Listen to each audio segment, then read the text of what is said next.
Yo, this is Zeyl 10, and we're here interviewing Ike Lee III, producer and former member of Three Boys of Newark, New Jack production team, formerly of C.K. Blunt production team. Ike has done track and worked with such artists as Mantronix, Christopher Williams, Good Girls, Michael Jackson, I'll Be Sure, High Five, Whitney Houston, Intro. He's done scoring on New York Undercover, the TV show, Erykah Badu, Usher, Mary J., as well as his own groups, QBC, 123, Deja Groove. Now he's working with Sherry Dennis of Bad Boy, Maya, Tevin Campbell. He's worked with legends, Biggie Smalls, Rakim, Al Green, and a list of artists goes on. What's up, Ike? And say what's up to the NJS for E world. What's good, NJS for E? Y'all people for real, no doubt. This is me and Ike's first time talking on the phone. We've been contacting and getting in touch with each other via MySpace and IM. Check that MySpace, IL3 Music, MySpace.com, IL3 Music. And please check that out. I'm going to have nice treats for everybody up there posted once in a while. Please check that out. Cool. So let's get started with the interview.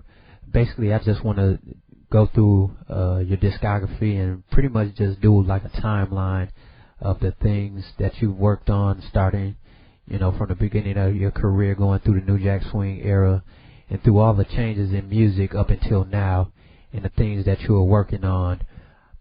Looking at your discography, a lot of that Three Boys of Newark stuff, man, that's some classic stuff that you guys were doing back then.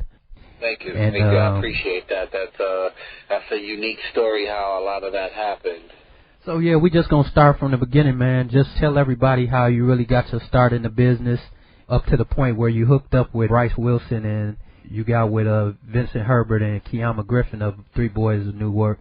Go ahead and tell that story. Me and Bryce grew up together. We lived houses away from one another. We was childhood friends, and we always had aspirations and dreams of doing this music thing. So when we were in our late teens, we started to go out to industry functions and start meeting people, and we met cats like Virgil Sims, and we got introduced to Mantronix, who was, I could say, that was like my first apprenticeship. He gave me my first drum machine, which was the Sequential Circuit Studio 440 that he made the King of the Beats and a lot of his joints on at that time. And it was a unique experience. I got to work with a lot of new and established artists like Jean-Paul Gaultier and Ruth Joy, and a lot of that third Mantronix This Should Move You album.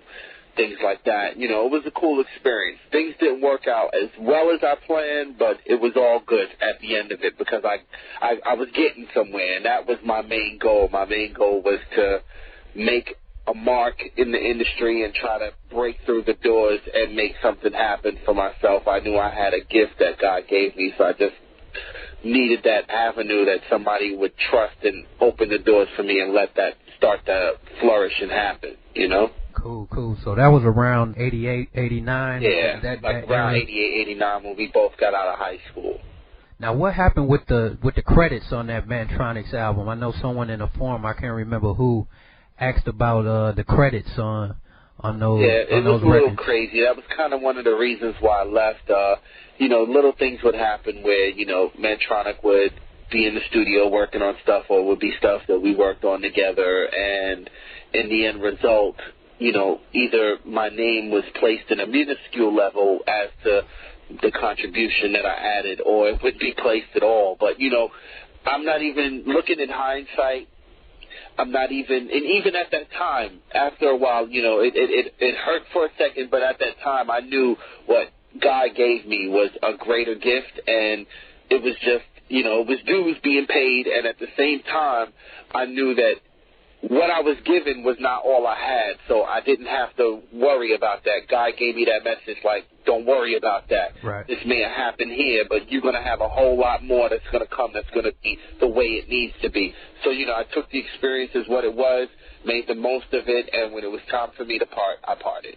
Cool. And that was the This Should Move album, right? Right, around that time of the This Should Move You album. I did a couple of cuts on that album and wrote the title cut of the album with Bryce, and then from there I parted.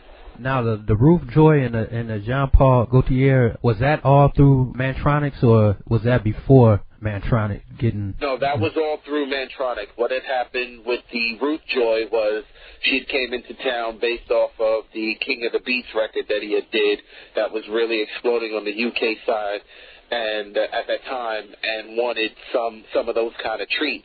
And they had tried a couple of sessions together, and I don't know if they completely gelled or not, but he had called me in to assist on the sessions, and we had came up with the single that she had first released, which was Don't Push It and Give Me Your Love, which was two joints that we worked on.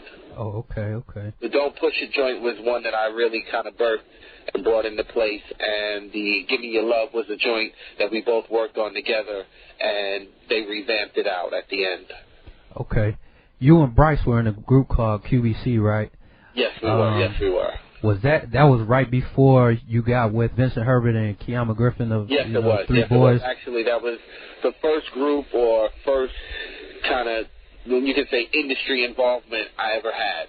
Oh, okay. How I broke into it was, at that time, me and Bryce, like I said, we were both rappers, human beatboxers. The funny thing is that on our block, it was a real classic thing because we had people from the neighborhood like LL Cool J that Bryce went to school with, Ronzeyl that lived right at the other corner of our block, the human beatbox extraordinaire that tours with the Roots, and he kind of trained us on the human beatbox, and we did that, and we did the rapping thing. I was in the DJing thing and the making the beats thing. So it was a whole little musical thing going on in our neighborhood at that time in Queens. And when we met with Virgil Sims at Sleeping Bag, he made the introduction to Mantronic, and that was kind of like the birth of QVC because he felt the vibe of what Bryce was doing, and Bryce brought me into the fold.